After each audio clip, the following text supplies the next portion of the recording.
Bonjour, bonsoir, ouais, salut à tous et à toutes, on se retrouve une nouvelle fois pour en... Mais non, ça je l'ai déjà fait ça. Mais ouais.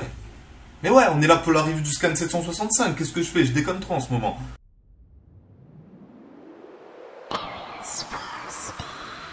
Bonjour, bonsoir, ouais, salut à tous et à toutes. On se retrouve une nouvelle fois pour envoyer du lourd. Missaillant à l'abordage te permet pas d'avoir des doutes. Ton putain de capitaine te parle, alors t'écoutes. J'ai pris la mer en quête d'or et de gloire. Eh bien, bonjour, bonsoir, salut à tous, ici Rager, on se retrouve aujourd'hui pour la review du scan 765, mais... Avant, et je vous dois quelques explications. Il est vrai que j'ai pas fait de review du scan 764. Eh bien, c'est parce que j'ai trouvé que ce scan c'était de la grosse merde. Franchement, il mérite pas d'être lu en fait. Je sais pas ce que vous en avez pensé vous, mais franchement, ne le faites pas. Je déconne, il était excellent le scan, bien sûr qu'il était excellent. Le passé de l'homme depuis qu'il a commencé, franchement, il gère la fougère, comme quelqu'un m'a mis sur ma vidéo des 2000 abonnés. Et donc, pour me rattraper, d'abord je vais vous expliquer pourquoi j'étais pas là, parce qu'en fait c'est la deuxième fois que j'enregistre, parce que mon téléphone il déconne, il m'a rendu encore une fois paranoïaque. Mais les raisons pour lesquelles j'étais pas là pendant une semaine sont toutes simples. En fait j'ai eu deux soucis. Alors le premier souci c'est que mon ordinateur il a commencé à déconner. En fait dès que j'ai activé ma session, c'est-à-dire dès que je voulais aller sur internet tout ça, il me mettait un gros écran noir. Ouais, sérieusement. Là je l'ai sous mes yeux, il marche, mais en fait j'ai mis du temps à comprendre que je pouvais quand même naviguer sur internet et faire plein de trucs. Parce qu'en fait j'ai un petit truc en bas à gauche qui s'affiche en fait, et qui me permet en fait d'aller directement dans le bureau, un peu vous savez quand vous faites mes documents, disco local C, tout ça, en fait ça me permet par rapport à ça, et en fait il m'affiche cette fenêtre et je peux aller partout sur mon ordinateur. Donc du coup je croyais que mon ordinateur était mort, mais en fait il va pas très bien, en fait il est malade, un peu comme moi, parce qu'en fait j'ai aussi une maladie, je pense que vous en êtes un peu rendu compte, mais j'ai un peu une phase de shooter, c'est parce que je consomme de la drogue. C'est ça, ma maladie c'est que je suis addict. Addict à la verse. Je sais pas pourquoi c'est le premier mot qui m'est venu à l'esprit pour faire une blague. Non, plus sérieusement, en fait, je suis malade. Je couvre une maladie en ce moment qui va mettre du temps à partir. Et donc là, je suis de retour parce qu'il faut bien que je fasse des vidéos. J'ai une chaîne, j'ai 2000 moussaillants. Chacun vaut une armée. Et franchement, après le scan 764 qui était très lourd, le scan 765, je l'attends avec impatience. Et donc sur ce, on se trouve pour le petit résumé du scan 764. Et ensuite, le scan 765 en lecture live. Et donc ce scan 764, on a appris pas mal de choses. C'est vrai que le passé de l'or, en fait, depuis le scan 763, il nous balance des révélations. Comme ça, c'est révélation 1, révélation 2, 3, 4, 20, 30. Oh, j'aime bien les révélations. Au moins, ça nous permet de confirmer certaines hypothèses. Et la première, ça a été sur le OP Nomi. Beaucoup de personnes, j'en faisais partie, et je me suis trompé comme une merde. Pensais que Khorasan avait le OP Nomi. Peut-être que c'était trop stylé en fait, ou peut-être que c'était trop prévisible, et que Oda a décidé en fait de donner un autre fruit. Il a donné le Nagi Nagi Nomi, soit le fruit du silence ou le fruit du calme, ça dépend quelle traduction vous avez eu. Et ce fruit en fait, il permet de créer une zone où on s'entend que nous et les autres nous entendent pas, et vice versa. Dans cette zone, on n'entend pas les autres, on s'entend que nous. C'est-à-dire que si je crée ma zone, voilà, je fais ma zone de Nagi Nagi, et personne m'entend. Ça veut dire que je peux faire ma vidéo tranquille. Personne va venir me faire chier. Ça, ce serait stylé. Ça, c'est pratique pour moi. Mais personnellement, dans un combat, j'ai du mal à voir comment cette capacité pourrait être utilisée. À part si on essaye de se la faire en mode assassin, tout ça. Et, croyez-le ou non, il y a des années, quand je commençais à scruter les forums, il y avait des trucs pour inventer des fruits. Et j'avais pensé à ce fruit. Croyez-le ou non. Croyez-moi ou pas, ça je m'en fous. Mais au fur et à mesure, je me dis, mais en fait, ce sera un fruit de merde, en fait. Et finalement, Oda, il a quand même pris l'idée. Je vous ai dit, moi et Oda, on s'envoie des lettres, on est potes, lui et moi. Et donc, ce Nagi Nagi Nomi, il a tout simplement confirmé le fait que Khorasan n'avait pas le OP Nomi. Et donc, que Doflamingo et son équipe vont sûrement le trouver. Ça reste logique. Et d'ailleurs, en parlant du OP Nomi, je sais pas pourquoi mon cerveau, en fait, il a fait un lien sur Sugar et le OP Nomi. Pourquoi? Sugar, on nous a dit que dès qu'elle avait mangé son fruit, elle avait arrêté de vieillir. Mais je sais pas pourquoi, je sais qu'on nous l'a dit, je sais que c'est écrit noir sur blanc sur un scan quelconque. Je sais pas pourquoi mon cerveau il a fait un lien entre Sugar, le fait qu'on la voit pas encore, qu'on n'a pas encore le OP Nomi, que son vieillissement est arrêté et que le opéopinomie permet de faire arrêter le vieillissement. Je sais pas pourquoi j'ai fait ce lien. Je sais pas. Alors je sens qu'elle a un rapport avec le opéopinomie. Peut-être que je me trompe encore. Ouais, je peux pas toujours avoir raison. Mais c'est vrai que ces derniers temps, j'ai pas eu beaucoup de fois raison quand même. Et donc du coup, voilà. Donc le opéopinomie reste à découvrir par Doflamingo. Mais d'ailleurs, je vais revenir à la fin sur un truc, hein, parce qu'il y a quand même eu pas mal de choses. Il n'y a pas eu que ça. Alors, on apprend que la mission de Corazon, en tant que son frère cadet, c'est de tout simplement arrêter Doflamingo dans son délire, parce que voilà, Doflamingo c'est le méchant, depuis qu'il est petit il est méchant, il veut tuer tout le monde doit être son esclave. C'est le méchant classique. Même si Doflamingo je le trouve stylé, c'est vrai que j'ai du mal avec le Doflamingo enfant. Au début, pendant un moment, je commençais à le comprendre, mais je sais pas, je suis mitigé en fait. Mais la phrase qu'il a dit, franchement, c'était trop stylé. Faut le dire quand même. Le coup du allez-y, brûlez-moi, balancez-moi des flèches, électrocutez-moi, coupez-moi la gorge, je vais pas crever. Et je reviendrai pour tous vous tuer. Ça, c'est un peu sévère comme phrase. Bon, quand ça vient d'un gosse, on le prend un peu à la légère. Mais c'est vrai que ça fait flipper comme phrase. Ensuite, on a une grosse révélation, oui et non. Plutôt une grosse confirmation. Beaucoup de personnes se doutaient que les D étaient les ennemis du gouvernement mondial. Beaucoup de personnes. D'ailleurs, je voulais même le mettre dans mon hypothèse du siècle oublié. D'ailleurs, je vais me bouger plus de l'affaire parce que là, je sens que je vais perdre tout le flux si ça continue. Eh bien, ça a été confirmé. Hein. Enfin, ça n'a pas été confirmé en disant ouais, les dragons célestes pendant le siècle oublié, ils ont fait une grande guerre contre les dés. Ça n'a pas été dit comme ça. Mais Corazon en fait nous explique que les dés sont les ennemis des dieux, que les dieux c'est les dragons célestes, et donc que les dés sont les ennemis des dragons célestes, qui, je rappelle, les dragons célestes sont les fameux 20 royaumes qui se sont réunis pour affronter un ennemi en commun, qui est apparemment le royaume des dés. Donc voilà. Donc ensuite on n'a pas plus d'explications sur ce qu'est un dé. Moi j'ai ma petite idée, je sais pas pourquoi, mais j'en parlerai pendant mon hypothèse du siècle oublié. J'y crois pas 100%, mais pourquoi pas. Et donc voilà. Ensuite, on apprend que Korra, c'est un peu un indique de la marine. Ça m'a un peu déçu de sa part. Je le trouvais stylé, je le trouve toujours stylé. Mais apprendre que c'est un indique comme ça, que c'est un infiltré, eh bien, ça m'a un peu déçu. Et d'ailleurs, en parlant d'infiltré, on apprend à cette époque que Vergo, d'ailleurs j'ai l'image sous les yeux, que Vergo cherche, que Vergo commence son infiltration dans la marine. Enfin, ça fait 1 an qu'il a commencé, et il va rejoindre la base du G5. Et à cet instant-là, on apprend surtout que Corazon, carrément, il parle directement avec Sengoku, au même moment où Vergo qui s'infiltre dans la marine, parle avec Sengoku, et où Sengoku voit du potentiel en Vergo. Ouh, ça sent mauvais pour Corazon. Là, je sens que Vergo, c'est lui qui va découvrir la trahison de Rosinante. Parce que c'est un nom stylé, Rosinante. C'est le vrai prénom de Corazon. Franchement, les gars. En plus, c'est commandant. C'est-à-dire, le gars, il est gradé dans la marine, carrément. Il est gradé dans la marine. Les gars, c'est un traître, c'est tout. Ah, j'espère qu'il n'y a pas des moussaillants comme ça. J'espère que j'ai pas des moussaillants qui sont avec moi et qu'en fait, c'est des gars de la marine. Parce que, ça va pas le faire, les gars, ça va pas le faire. Donc voilà. Et ensuite, on voit un peu le lien entre Corazon et là évolué, où apparemment, Corazon est un peu pris de pitié. Alors, ça n'a rien à voir avec sa maman.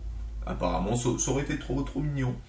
Mais ça n'a rien à voir avec sa maman, c'est juste qu'il n'a pas envie de voir un gamin crever et le voir devenir fou et devenir comme son frère, vouloir tuer tout le monde. Donc voilà. Donc c'est le scan 764. Beaucoup de révélations, enfin beaucoup d'informations surtout, une grosse confirmation par rapport au dé. Et donc voilà, je vais attaquer la lecture du scan 765 sous vos yeux, en anglais. Parce que je veux faire cette review rapidement, parce que je veux vraiment m'excuser.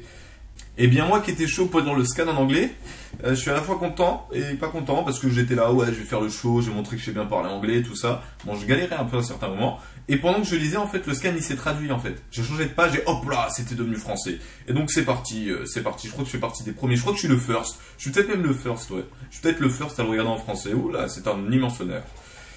Donc on voit Jinbei qui apprend que les ruines s'effritent partout en ville et que les monstres marins ont détruit les bateaux. Nous avons perdu nos offrandes. Alors, Jinbei n'a pas l'air de trop comprendre, et moi non plus, nos offrandes, pourquoi? C'est bien beau de nous dire que t'as perdu tes offrandes, mais pour qui tu veux donner des offrandes? Pour les monstres des mers? Pour un dieu chelou? Pour une arme antique? Allez savoir. Et donc on va passer au vif du sujet. Hein. Donc là, on voit bien évidemment Doflamingo qui appelle son frère, et qui commence à lui faire un speech, tout ça. Tac. Ah oui, et donc Corazon il communique en fait avec son frère genre en mode morse, tu sais, genre tape ça veut dire non, une fois ça veut dire oui, enfin j'imagine. du coup, voilà. Donc du coup, ils communiquent, hein, c'est comme ça qu'ils communiquent apparemment. Et donc, ils n'ont pas trouvé de médecin. Et donc, apparemment, bah voilà, comme je le pensais, bah, Doflamingo a reçu des nouvelles sur le OPOP Nomi. Donc il n'a pas encore trouvé, hein. Mais il a entendu des choses. Il a reçu quelques nouvelles sur le OPOP Nomi. Donc voilà, donc il soupçonne le gouvernement d'être derrière tout ça. Voilà, il dit quoi? Il y a des gens qui ont acheté le fruit à la marine, mais je crois que c'est un coup monté pour m'attirer. Enfin, il dit pas ça, hein, je traduis Doflamingo. Et Corazon est dans la merde. Parce que Corazon, en fait, voilà, Doflamingo veut faire manger le fruit à Corazon. Voilà, il dit, voilà, tu vas manger le fruit et tu fermes ta gueule, tu te sacrifies pour que je devienne immortel. Mais, enfin, il dit pas ça, hein, il dit pas ça. Il dit pas ça concrètement, hein, il dit, tu vas manger le fruit. Mais le problème, c'est que Corazon a déjà mangé un fruit, c'est le Nagi Nagi Nomi. Mais il l'a pas dit à son frère, donc comment il va faire pour lui dire? Suis-je bête? Il lui a dit qu'il était muet, donc ouais, donc là, Corazon, franchement, il est vraiment dans la merde. Et donc apparemment, moi qui pensais que Vergo était à l'origine que Vergo serait à l'origine de la grande révélation que Corazon est un Anjit, mais en fait Doflamingo soupçonne déjà son frère en fait. Voilà, il dit ah, c'est chelou, hein. Au début il nous traquait tout le temps, Corazon part et d'un coup hop là, la marine ne poursuit plus. Et d'ailleurs je suis content parce que j'avais réussi à traduire la phrase de Doflamingo. Je l'espère aussi. C'est pas drôle de soupçonner son propre frère. Donc voilà, voilà, il dit, enfin voilà, il soupçonne son frère, mais il y a quand même Diamante qui dit ouais, c'est peut-être une coïncidence, hein, on va savoir. Mais bon, les coïncidences, ça n'existe pas, surtout dans les mangas. Ouais, donc voilà. Donc apparemment, Corazon, voilà, donc c'est là qui va être l'héritier directement en fait du OPOP Nomi. En fait, il va pas y avoir genre de Corazon qui va mourir, puis le fruit va réapparaître. Donc voilà, mais c'est Corazon qui prend cette décision, alors que Doflamingo le soupçonne de trahison.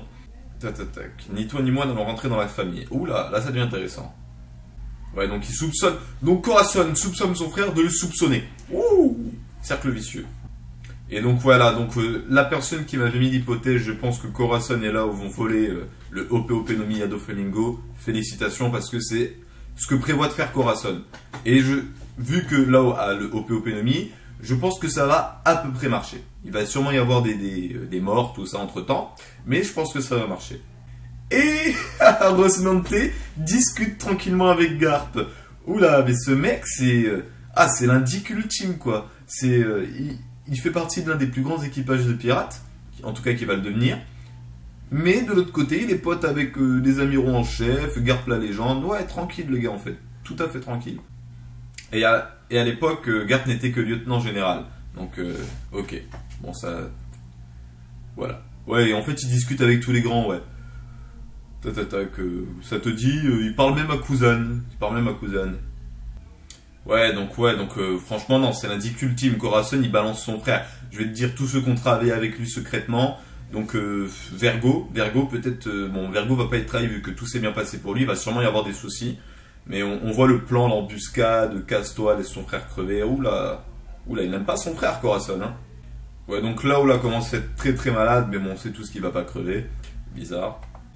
Ouais, donc là, c'est Corazon est là, seul contre tous, un peu comme dans ma chanson. Si on vole le OPOP Nomi, la marine, elle va nous pourchasser, Doflamingo, il va nous pourchasser, le gouvernement, il va nous pourchasser. Mais là, j'ai l'impression qu'il fait un mytho, en fait. Qu'il fait un mytho Rocinante. Parce que maintenant, je l'appelle Rocinante. C'est un nom très stylé, Rocinante. Parce que là, on lui demande s'il est de la marine, et il lui dit non, je suis pas de la marine. Alors que dans le scan 764, il y avait marqué commandant Don Quixote Rocinante. Donc c'est assez louche. Alors je pense qu'il le mitonne pour pas que là, soit genre en mode en colère. Ouais, t'es de la marine, casse-toi, toi aussi t'es responsable. Parce qu'il reproche en fait au gouvernement d'avoir éradiqué de sa ville natale, tout ça. Hein.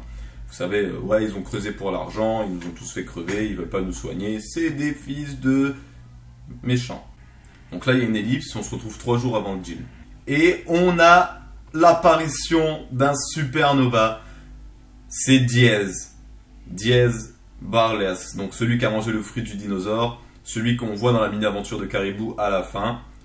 Oula, là ça devient encore plus intéressant. Mais déjà à l'époque, c'était déjà un ancien officier. C'est-à-dire il avait déjà trahi la marine à cette époque. Donc là on voit Corazon en fait qui remonte le moral à Lao en disant t'as vu mon fruit, il est magique, t'entends rien, il fout le bordel, il lâche même un P. Mais là où on lui reproche, ouais, tu fais de la merde avec ton pouvoir, même Baby Five, elle a un meilleur pouvoir que toi. Ah, typique à One Piece. Et donc à la fin, on voit Corazon qui réussit à s'enfuir avec le OP no Mi, sans trop de soucis. En fait, voilà, il s'est servi un peu de son pouvoir en mode assassin. Genre, voilà, comme je le pensais, genre t'arrives comme ça, tu éclates un ennemi, tu mets pas de bruit autour. Tu éclates une lampe, voilà, le noir d'un coup, les gens ils comprennent pas, ils ont pas entendu que la lampe s'est cassée. Qu'est-ce qui se passe? T'attaques, un ennemi disparaît, bouc, on n'entend rien. Et il s'est servi. C'est Assassin's Creed Corazon en fait, c'est Assassin's Creed. C'est Ezio. Et donc voilà, et donc ce chapitre se termine avec un Corazon super heureux d'avoir le OP no Mi. À quoi qu'il reste une page. Et en fait, ça se passe pas bien. En fait, à la fin, il se gamelle. Il tombe. Et les ennemis le trouvent. Oh, t'as volé le OP no Mi. T'es dans la merde. Et donc, le scan se termine sur ça. Donc voilà. Donc, le scan n'était pas aussi lourd que le scan 764. Il n'y avait pas autant de révélations. Il y avait juste le petit côté un peu fun où Rosinante discute un peu avec tous les big boss de la marine maintenant du présent. Genre Kuzan, Sengoku, Garp. C'est juste impressionnant. J'aurais pensé que Vergo allait avoir un peu plus d'importance en fait dans ce flashback. Ça allait genre être lui qui allait se rendre compte de la trahison. Mais après, c'est peut-être lui qui a donné les informations. Hein. On ne sait pas comment Doflamingo a vraiment concrétisé. Il soupçonne juste son frère. Il n'a pas de vraies preuves concrètes. Peut-être que Vergo va amener les preuves. Il va dire peut-être que Rosinante va sortir un mytho du style. Mais non, t'as pas compris. En fait, c'est l'inverse. Je t'ai pas infiltré toi. J'ai infiltré la marine justement pour avoir des informations sur leur déplacement. Mais comme je suis muet, voilà. Mais ouais, non, en fait, non, il pourra pas lui expliquer en fait. Ah ouais, il est dans la merde. Ah, il est dans la merde profond. Oula, je me demande comment ça va se passer pour lui. Et donc sur ce, c'est la fin de cette lecture en live. Donc vraiment pas grand chose à dire. Donc Diaz, en fait, je crois que je me suis trompé. Pourtant, je suis pratiquement sûr. Ah non, c'est X-Drake. Mais attendez, je cherchais des informations sur Diaz parce que j'ai déjà entendu son nom.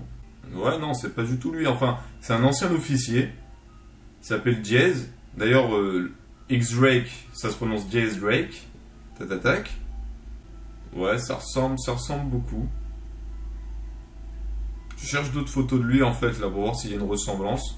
Ouais, je sais pas, parce que Diaz ça me fait penser tout simplement à X-Drake, donc j'ai dit Supernova, peut-être que je me suis trompé. Mais après tout, il n'y a rien dit. Attendez, il a une cicatrice sur le menton. Ouais, c'est pas lui. Alors peut-être que c'est pas lui, peut-être que c'est juste un autre nom, parce que c'est Jazz Bardler, un truc comme ça. Ouais, je me suis tout simplement trompé, je me suis emporté. C'est tout. Non, ouais, donc ce scan, voilà, s'il y aurait eu X-Drake, enfin Jazz Drake, ça aurait été encore plus stylé. Ça aurait pu être sympa de voir Doflamingo écraser un supernova, enfin un futur supernova, mais c'est vrai qu'après ça remonte à trop longtemps, et vu que les supernovas c'est des rookies, c'est vrai que par rapport au temps il n'y a pas trop de rapport, mais peut-être qu'après le nom de Diaz a un lien plus important, genre peut-être que les Diaz, au fur et à mesure de l'histoire, ils sont tous, enfin c'est une grande famille, allez savoir. Parce qu'il y a eu beaucoup d'hypothèses sur Diaz, en fait, comme quoi ce serait un mousquetaire, un truc comme ça. Et donc voilà. Donc voilà, ce scan n'était pas super top. Il n'était pas super top. Mais les choses avancent. Donc je pense qu'il reste encore 3-4 chapitres avant la fin du Passé de Law. Peut-être même 2. Un où Doflamingo se retrouve face à face avec Corazon et il le tue. Et un autre, on voit ensuite Law devenir Trafalgar Law. Et donc voilà. Donc ce scan, franchement, j'ai pas grand chose à redire. Donc j'ai lu un peu en live. Je m'attendais un peu à mieux. Vraiment, il y a juste le petit côté souriant avec Corazon qui essaie de remonter le moral. En fait, voilà, c'est un scan sympa. Mais c'est vrai qu'après la lourdeur du scan 764, et malheureusement, j'étais pas là, bien évidemment. Merci ma maladie, merci mon ordinateur. Mais c'est le scan 765 qui était pas au même niveau. Voilà, il faut pas comparer les scans entre eux parce que l'histoire au final elle avance. Le passé de Law est très lourd, franchement je kiffe. Mais c'est vrai que là, sur ce coup, ce scan, voilà, il m'a pas tellement plu parce que c'est vrai que le petit suspense, Law va-t-il mourir, ça passe pas, mais en fait on voit un peu Corazon dans une situation, ouais, il faut que je sauve Law au péril de ma vie. C'est dans cette situation que se trouve Corazon, et donc du coup je suis un peu curieux de voir comment il va faire pour s'en sortir. Si c'est pas genre son frère qui va arriver en mode allez, je défonce tout le monde, finalement je paye pas, je prends le fric comme a voulu faire mon frère. Et lui et moi on va discuter. J'ai hâte de voir en fait ce face à face entre les deux frères en fait. C'est surtout ça je pense qui est très important pour le prochain scan. C'est vraiment ce face à face. Et donc sur ce c'était Riger. Voilà, j'ai rien d'autre à rajouter. À part que je vais faire, je vais analyser certaines hypothèses. Je vais faire juste derrière ça d'ailleurs. Et je vais analyser en fait toutes les hypothèses qui vont traiter de la mère de Luffy et tous les parents des chapeaux de paille, tout ça. Parce que ça faisait un moment que je voulais faire cette vidéo, mais en fait j'avais oublié. Ouais, je m'excuse, ouais. Parce qu'en fait, c'est ma maladie, elle remonte jusqu'à mon cerveau et elle me fait avoir des pertes de mémoire et parfois même des pertes. Je déconne. Non, sérieusement.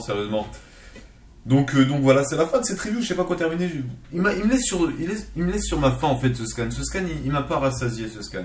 J'espère que Toriko il va arriver très vite. J'espère que le combat Naruto Sasuke bah, il va être au niveau parce que j'ai entendu que le manga est quasiment terminé. D'ailleurs, il vient de sortir donc je vais aller le lire tout de suite. Et donc sur ce, c'était Rager, je vous souhaite bonne journée, bonne soirée, bon après-midi, bon verre de bon gel douche et à la prochaine pour une prochaine vidéo. Petit PS de fin de vidéo.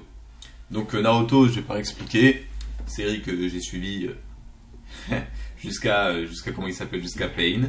J'ai arrêté et j'ai recommencé là les scans pour la grande guerre finale parce qu'on m'avait dit que ça allait être la fin de Naruto. J'ai attendu, je pense comme beaucoup de personnes, le combat Naruto Sasuke. Je comprends qu'on puisse aimer le manga parce que moi-même je l'ai aimé. Mais franchement, le combat Naruto Sasuke, je sais pas pour vous mais il me déçoit un peu. Un peu beaucoup. Un peu énormément même. Beaucoup énormément. Énormément, infiniment quoi. Je veux dire, c'est trop rapide. Mais bon, je fais confiance à l'anime. Je fais confiance à l'anime pour nous faire un vrai combat final. Parce que là, c'est vrai que le gars, il est serré niveau temps. À ce qui paraît, il reste plus que 2 semaines avant que le manga se termine. Je crois qu'il va se terminer sur 700 chapitres. Un bon chiffre rond, ce serait stylé. Et donc sur ce, bah, c'est la fin de cette vidéo.